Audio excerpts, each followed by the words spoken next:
Hey, everybody. Welcome back to the Proceedings podcast. I'm Ward Carroll, Naval Institute Director of Outreach and Marketing. With me is my normal co-host, the Proceedings Editor-in-Chief, Bill Hamlet. Well, Bill, we're all west all the time preps. Looking forward to next week and seeing all of the folks out there. We're so happy to be back in person.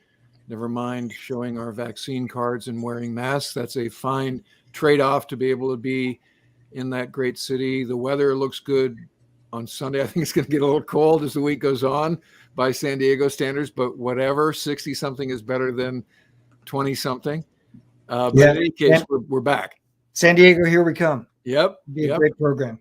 So remind everybody what the theme is this year and what we have on tap.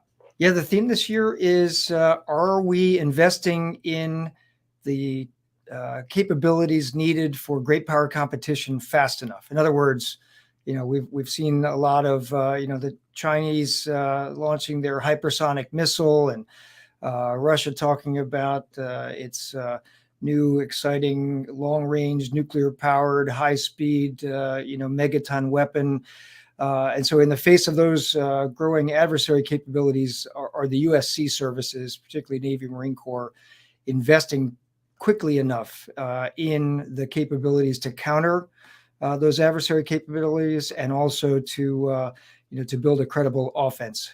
So that's the main theme. It should be a great conversation. Lots of good panels and speakers. We've got the Sea Service chiefs, as always at West. We get the Commandant of the Marine Corps, Commandant of the Coast Guard, and the CNO. And that's always the sort of the wrap up of West. So on next Friday. And I think our CEO is the one who's going to be doing that, moderating that panel discussion.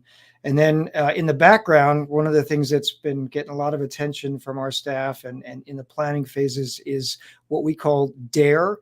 And that is the effort that we've had going on for about 6 or 7 years now. It's usually in conjunction with West, and it's back with West this year, where a Sea Service chief will ask 2 questions. And we pose those questions directly to a group of about 60 or 70 junior and mid-grade enlisted and officers from the Navy, Marine Corps, and Coast Guard, plus some civil service professionals as well. And so the team is being led by Ian Starr, our Coast Guard Federal Executive Fellow. The Coast Guard Commandant has posed the questions to that group this year.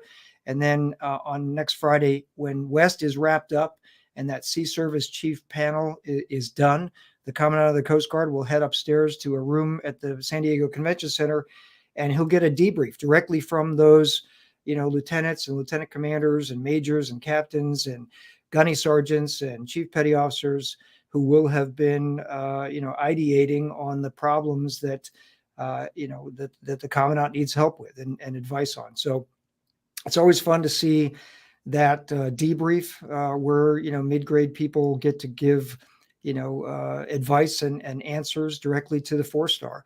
And it doesn't go through 19 layers of chain of command where the decision is or the advice is, stripped down and changed and modified. And well, what the lieutenants really meant to say was this, sir.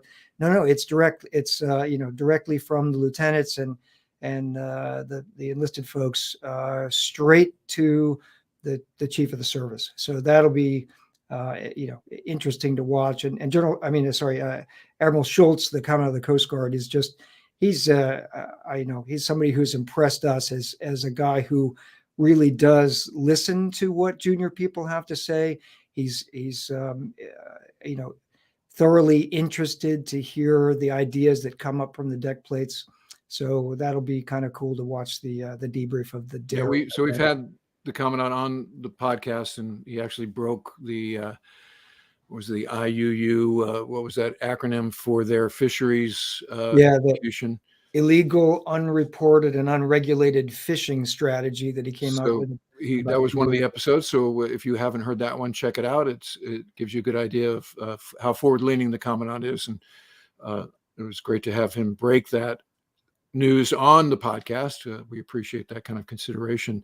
So as you say, Bill, DARE is amazing. I've been there as this was going on. The sort of tag team of civilian and uniformed, JOs to mid-grade officers is just really exciting. and they come up with some cool stuff. So that's great. As always, if you're a member, we hope to see you at the member reception at the Ultimate Skybox.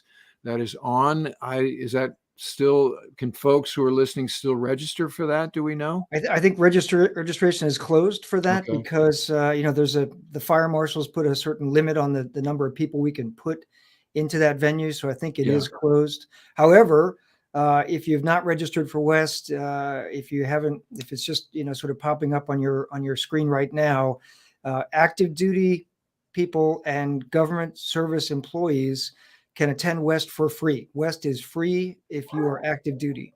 And if you are not active duty, if you're retired or a former, but you're a Naval Institute member, you get a deep discount on the cost of admission. So if you're in San Diego or going to be near San Diego next week, and you're just hearing about West, it is next Wednesday, Thursday, Friday, late February, what is it? The 5th, 16, 17, 18 February. It's at the San Diego Convention Center. It is an amazing event, and you get to hear lots and lots of, people who are experts in the field of technology and weapons and strategy and tactics, plus the Sea Service chiefs. And if you're active duty, come for free. And we'll note for folks who've attended West before that we're further, I think we're talking south in the convention center this year. We're normally in ABC, and this year we're in D, E, F bays of the convention center. So you can figure it out on site, but just if you're familiar and you're thinking you're walking in the normal place, shift down a couple of convention bays and we'll see you down there. So why don't we get right to our guest? Yeah. So, for about a year now, we've had this great project going on called the American Sea Power Project in Proceedings, with a big article by sort of a headline author each month. And we continued that for the February issue. Our guest today is Dr. Tom Mahnken. He is joining us from Northern Virginia. He's the president and chief executive officer of the Center for Strategic and Budgetary Assessments, and a senior research professor at the Philip Merrill Center of Strategic Studies at Johns Hopkins Paul Nitze School of Advanced International Studies. That's a mouthful, but it's Tom, it is great to have you on the show, and thanks for writing for Proceedings. It's a real pleasure to be with you. So your article is it's titled "A Maritime Strategy to Deal with China." And we've been sort of building up to this article for, as I said, about a year, with laying the basics of, what does it mean for the United States to be a maritime power?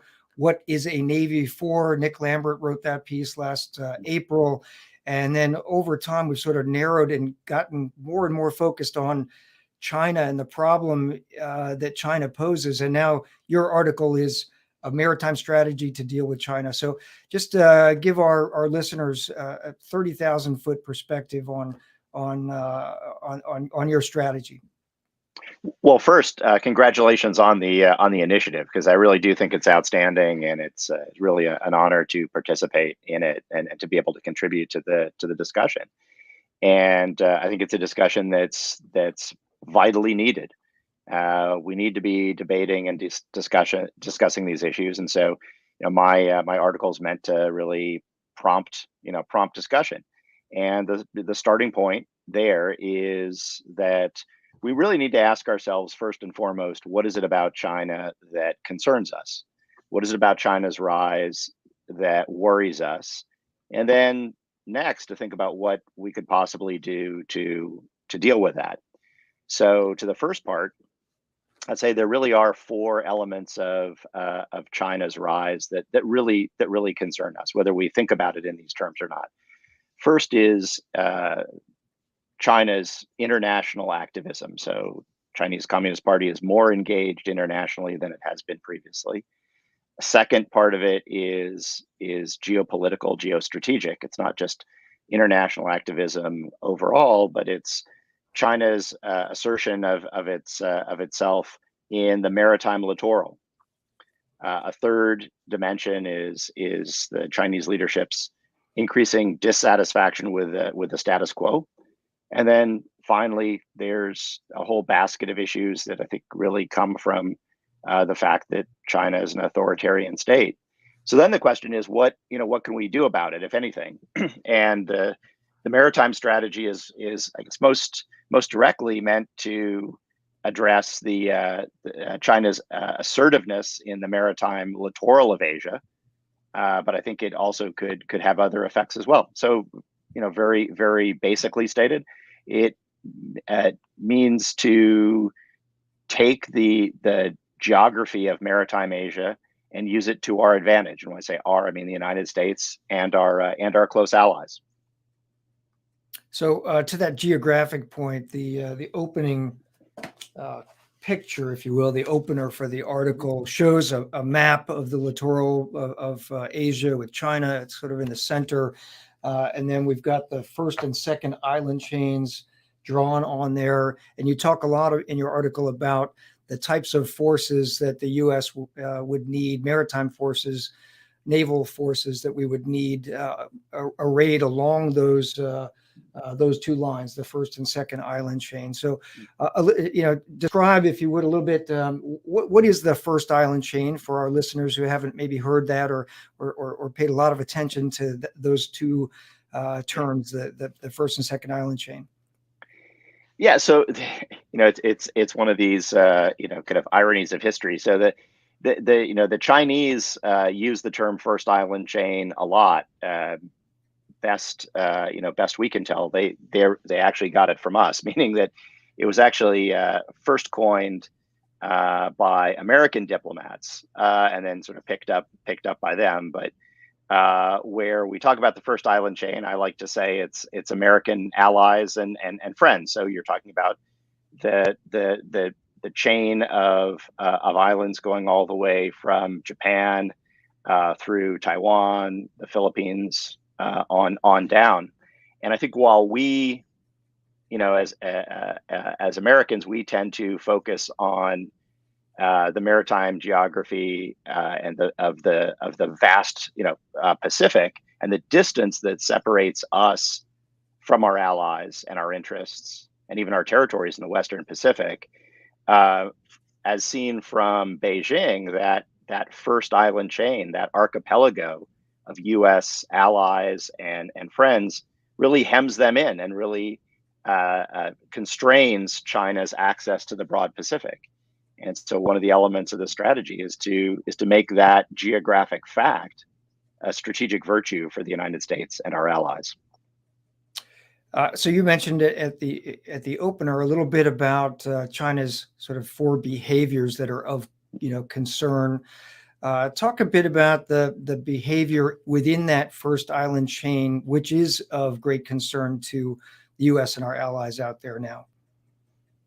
Yeah, I think you see a range of Chinese behaviors that are of concern, and I think again it's become common to talk about China having an anti-access strategy, or as they would talk about a counter-intervention strategy. I think that's basically right, but it goes beyond the military, right? If you look at Chinese economic behavior in its neighborhood, their military behavior, even their political behavior, it's all really to the same end, which is to try to deny the United States access to the Western Pacific, to try to detach allies from the United States, to try to undermine their confidence in the United States, and to try to use political, economic, and military levers to coerce states in the region. So I think that's the type of behavior that we need to be combating now.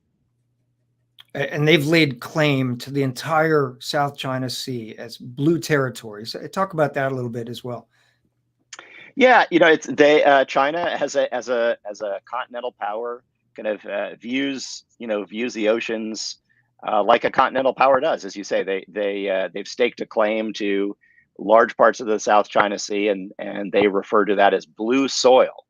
I think for the United States as a maritime power, we have a very different tradition, right? We tend to see the oceans as the commons, as sort of as open to all, and we've acted to maintain freedom of navigation, the free flow of goods and services across the global commons. But they have a very territorial approach even to the oceans. And their behavior, to that end, as you say, we consider in our, really since World War II, I think for the most part, the world has considered outside of a 200 nautical mile exclusive economic zone, the world ocean to be the commons, it's not anybody's territory, once you get outside that 200-mile range. But if you look at the South China Sea and their claim of the entire tongue of the ocean, or the 9-dash line, they claim way beyond 200 miles from mainland China, and well within what is 200 nautical miles from just about every other contingent state in the South China Sea. Correct? Yeah, absolutely. And they've gone to great lengths to create artificial features, to create islands where islands didn't exist, to bolster that. And they've gone to great lengths to just destroy the maritime ecosystem in that massive island building campaign. And it's not just artificial features; it's bases at this point. I mean, it's considerable military facilities on those militarized features. So, Tom, where does this situation play out in the current events happening with the provocations of Taiwan? We did have two carrier strike groups sort of heading that way. Now Vincent is headed back home, but there was some tension, not to mention what's happening in Ukraine and the relationship between Putin and the head of the PLA, or the Chinese Communist Party. So where does this construct play out in current events, and what's your handicapping of what might happen with respect to no-lie kinetic hostile acts? Well, the bad news is that the Chinese regime feels increasingly emboldened to act, and they feel that way because of the investments that they've made in their military modernization. I think on the one hand, on the other hand, the limited pushback that they've gotten from the United States on their actions. The good news is, though, that the geography of the Western Pacific, again, this idea of a first island chain, but really the archipelago of our allies and our partners, really, can be made favorable to defending our interests and our allies defending their sovereignty with the right type of investments. And the strategy that I talk about sort of lays that out. I mean, it's a combination of land-based sea and air denial capabilities backed by mobile maritime and air capabilities. We've got to, both we and our allies have to figure out a way to stop responding to every provocation in kind. You talked about our carrier strike group deployments. That's one example of it. Another example, or examples, would be whether it's Japan or Taiwan, the fact that they are repeatedly having to scramble aircraft, ships to respond to Chinese provocations. And under that situation, the Chinese really set the tempo for the competition. We need to be looking to ways where we can set the tempo of the competition. So I think us responding and Taiwan responding are two different things, right? So we kind of want to respond. They're not overstressing us, but certainly, to your point, they are overstressing Taiwan, their Air Force, particularly with the alert launches. So point well taken. So what do you think their intent is with respect to Taiwan in the near term? Look, I think the Chinese leadership would, like to be able to achieve their goals without fighting. I think they'd like to win without fighting. I think they feel that they were on a trajectory to bring Taiwan closer and closer to the fold.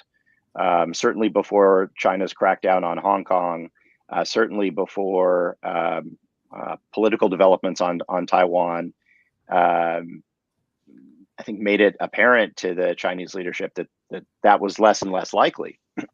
So I think, the concern is really that, to the extent that the Chinese leadership doesn't believe that it can win without fighting, then it's gonna prepare to fight and win, and so we have to be prepared for that contingency as well.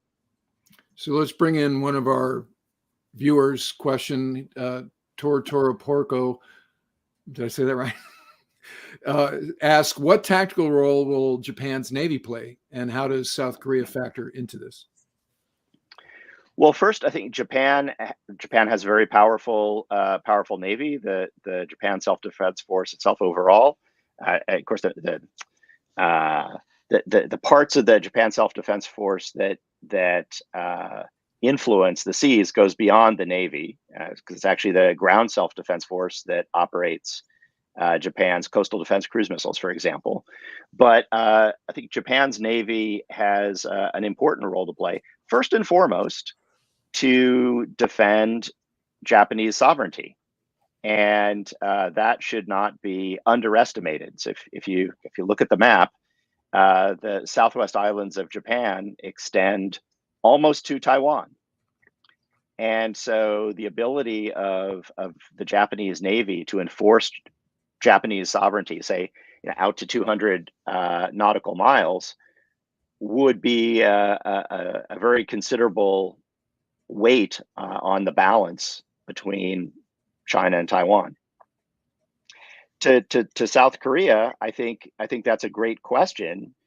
I think we've, first and foremost, historically thought about the South Korean military in the context of a war on the Korean Peninsula, and I think that's right. But I think there does need to be more thinking about how South Korea might figure, and the willingness and the ability of the South Korean military, South Korean Navy, to play in this realm as well. Tom, getting a little bit deeper into your article and the way you sort of lay out this idea of a strategy, one of the sections is called scope, scale, and duration. And I'll just read a little bit here because, this has been in a lot of Proceedings articles. It's also discussed a lot in war games and Naval War College and those kinds of things. But so here's the statement. Past assessments often portrayed a conflict with China as a short, sharp war that would be over in days. Under some circumstances, this could prove to be correct. It is, of course, possible that the United States and its allies could achieve a quick, decisive victory over China. Conversely, if the Chinese can achieve strategic and operational surprise, they could achieve a quick, decisive victory. It is, however, increasingly possible that a war with China could be protracted. In particular, the growth and spread of precision strike systems, to include China's large investment, appears to herald an era of protracted war. Since these weapons allow states such as China to deny the United States the theater buildup it would need to achieve a quick victory. So what kinds of things are the Chinese doing to build a capability that would undermine our U.S. and our allies' ability for a quick war, for a short war? Yeah, look, really since the 1990s, late 1990s, the Chinese have been very methodical in building up the capabilities needed to deny us the type of war that we would prefer to fight. And if you look at Chinese military modernization, it's been quite intentional and quite methodical. So if we go back to the late 1990s, and we look at the world from Beijing's perspective, we say, well, what can the United States do to hurt us? The greatest source of combat power in the theater would have been land-based air. And so you look at China acquiring a whole family of precision-guided, conventional ballistic and cruise missiles to be able to deny us the use of our theater air bases. So you take that off the table. Then you say, or you would say, or imagine Chinese military leaders saying, okay, well, what can hurt us now? And it's primarily American sea power, our carrier strike groups first and foremost, with their ability to bring to bear sustained firepower. So you see a whole raft of investments by the Chinese to go after our carrier strike groups. including their anti-ship ballistic missiles, but also cruise missiles. A whole variety of means. Let's imagine then that that's taken off the table. Well, what can the United States do to hurt China under those circumstances? Well, we've got bombers. We've got 20 minus B-2, stealth bombers. We're hoping to get the B-21 bomber in coming years, and then we have submarine launched weapons. And so, what do you see? You see now China investing in anti-submarine warfare and improved air defenses and so forth. So they've been very methodical about trying to take away our power projection capabilities. And how about building their own power projection? So Chinese Marine Corps, how would China take, the Senkakus, for example, or how would it take and seize Taiwan? What are its forces, its capabilities, its amphibious forces these days? And also to that, their aircraft carrier, their conventional aircraft carrier desire, how's that tracking? Yeah, no, look, you're absolutely right. I'll do you one better. So in a way, China is actually building three navies, and I'll put navies in air quotes because it's not all the People's Liberation Army Navy that has this capability, but it does have this anti-access force, or this counter-intervention force, sea denial force. Yeah, it is building a power projection capability, and that's not just a regional power projection capability, but also extra regional. I'm not quite willing to say global yet, although that's the path they appear to be going on. They're putting a lot of money into their own carrier, just as they're putting a lot of money into being able to destroy and defeat aircraft carriers. They're also putting a lot of money into building aircraft carriers of their own. And then the third part is they're also building, if you will, sort of a humanitarian assistance, disaster relief Navy, kind of a softer Navy as well. They're doing all those things. And when it comes to whether it's the Senkakus or Taiwan, clearly they're building up their amphibious capability. They're also building up their air assault capability. So their helicopter delivered landing capability.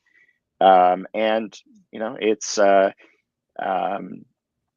friend of mine who's quite talented when it comes to geography has actually produced a very telling map comparing the geography of the Normandy landing to the geography of the Taiwan Strait.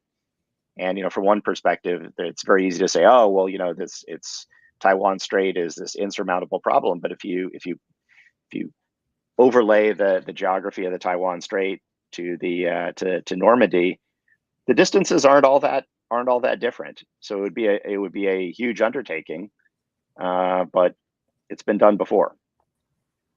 So our friend Kyle asks the following: what FIC nations other than Japan will ally with us and host missiles? What about carrier cost imposition campaign of Indian Ocean commerce rating?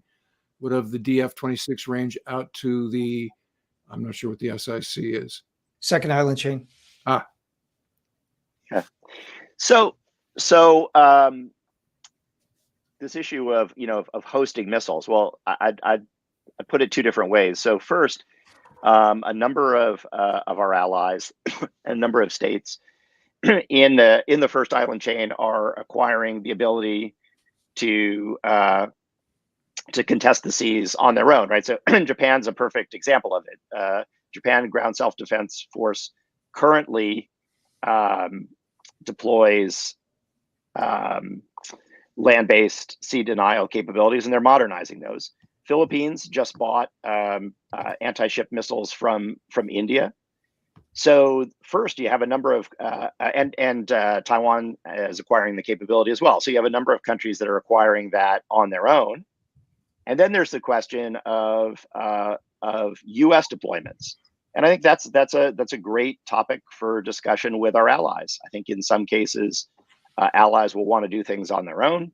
and in that case, we should really try to maximize interoperability with those allies. In other cases, they may want they may seek reassurance in U.S. deployments, and we should think about that as well. You also talk about the second island chain. I think when we talk about the so-called second island chain, now you're getting to U.S. territory like Guam, and there, it's farther from the scene, farther to hit, not invulnerable, but also takes longer to get to, whether it's Taiwan or the Senkakus. So, Tom, one of the things that intrigued me with your article, you talked a little bit about Bradford Lee's take on strategy. And so this is, our readers are very familiar with the fact that the China situation, this whole South Asia, South China Sea, this is a Rubik's Cube. Our biggest trading partner is China, or one of our largest trading partners is China, and we theirs. This is very different than the Cold War. The whole idea of deterrence and limited war and nuclear armed, the potential for nuclear armed conflict. Is it going to be a short, sharp war, a long, protracted war? How do you impose costs? How do you deter the Chinese from going after Taiwan or the Senkakus or whatever they've decided to go after? But you describe you quote from Bradford Lee saying there's four families of strategy: a strategy of denial, a strategy of cost imposition, a strategy that attacks the rival's strategy, and then one that attacks a competitor's political system. So how do you, when you think of an inside-outside strategy against China, are you mainly focused on one of those aspects of strategy or all of them? How do you think the United States needs to think about a strategy that will deal with China, deter China from being, expansionist into the nations that surround it, particularly our friends and allies, as they seek to weaken the United States and weaken Japan and weaken the Philippines and Vietnam and other countries around them? Yeah, look, I think Brad Lee's framework is I find a supremely helpful one, and Brad was a colleague of mine for many years at the Naval War College, and a real trusted and cherished colleague. And I think it's a very it's a very helpful way of thinking about it, because it focuses us on what is the effect that we want to have on our adversary, right? So strategy of denial, seeks to convince an adversary that it's impossible for them to achieve their objectives. Right. Strategy of cost imposition doesn't try to convince an adversary that it's impossible, just that it would be unfruitful, that it would be disproportionately costly. Strategy of going after your or attacking your adversary's strategy seeks to invalidate the assumptions of the strategy, and then attacking the adversary's political system is really to turn political decision making to your benefit. For us, I think, and I would say that each of those strategies is distinct, but they're not mutually exclusive. So for us, I think what we should be seeking to do is to deny the PLA the type of war that they would like. So to create uncertainty, to create doubt in their heads as to whether their strategy could succeed, and then go from there. So start with attacking their strategy, and hand in hand with that goes imposing lots of costs. They've done the same to us. I mean, if you look at their investments, they've imposed lots of costs on us. They've caused us to go back to the drawing board when it comes to some of the fundamental assumptions of our strategy. And I think they aspire to ultimately a strategy of denial, where we will, not even believe it possible to project power. They won't. I don't think they'll get there, but I think that's what they seek.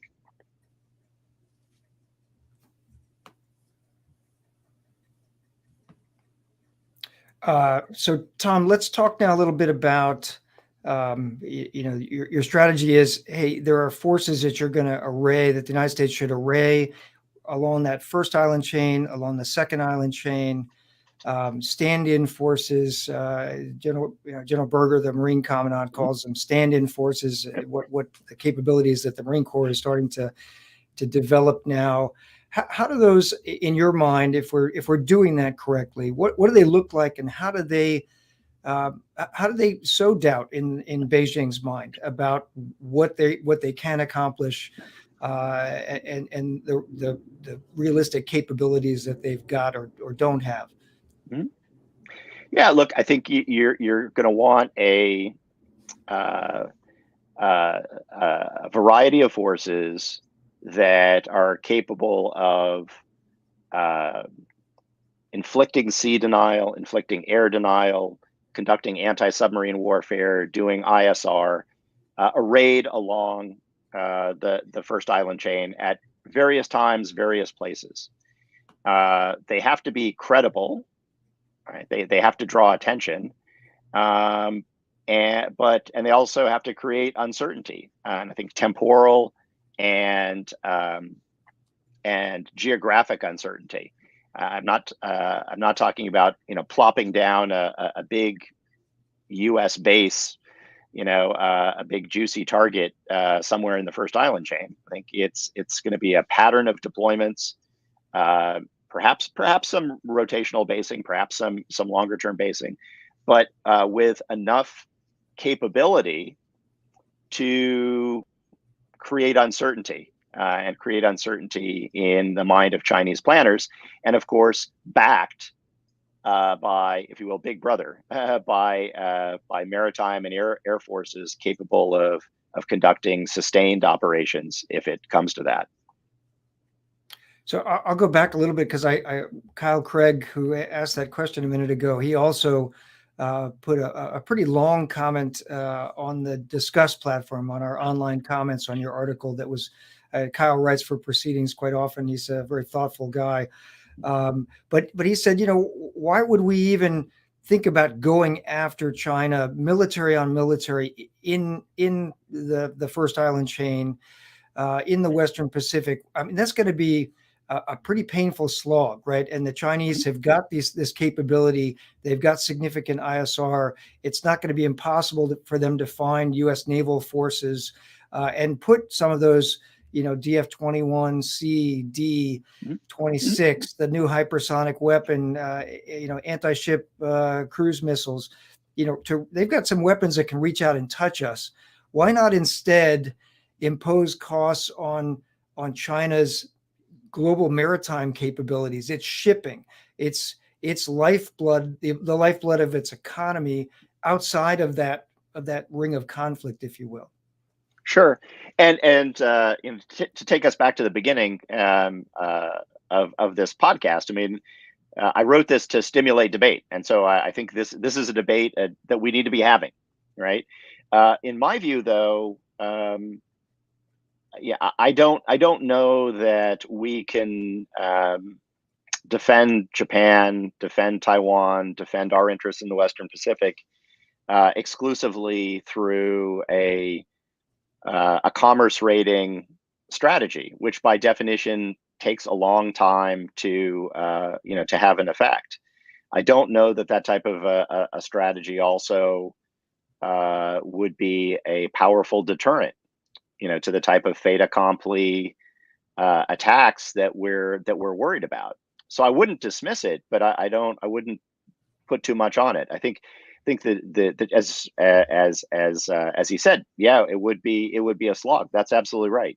And anything that appears to offer a kind of a more attractive solution should be examined, but I think it should also be examined critically. And I would say that about a number of other proposals about horizontal escalation and so forth.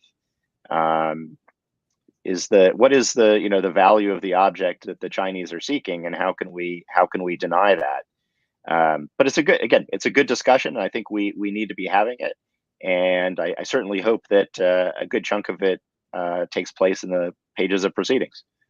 Yeah, and it is, and I think you're right. That's a great, it's a great discussion point, and it's a good point that the strategy needs to be, a multi-axis kind of strategy. So, yeah, holding at risk some of the things that the Chinese hold dear and need, including access to raw materials coming from the Middle East or Africa, for example, that's going to have some coercive behavior.